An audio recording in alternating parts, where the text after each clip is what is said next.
మన ప్రభువును రక్షకుడైన యేసుక్రీస్తు నామములో అందరికీ వందనాలు. ఈరోజు దేవుని వాక్యం. యేసు వారిని చూచి, ఇది మనుష్యులకు అసాధ్యమే గాని దేవునికి సమస్తమును సాధ్యమని చెప్పాను. మత్తయి సువార్త 19వ అధ్యాయం 26వ వచనం.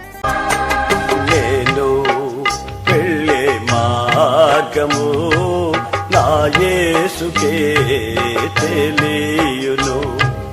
శోధించబడిన మీదట నేను సువర్ణమై మారేదను. శోధించబడిన మీదట నేను సువర్ణమై మారేదను. హల్లెలూయా హల్లెలూయా హల్లెలూయా ఆమేన్ ఆమేన్.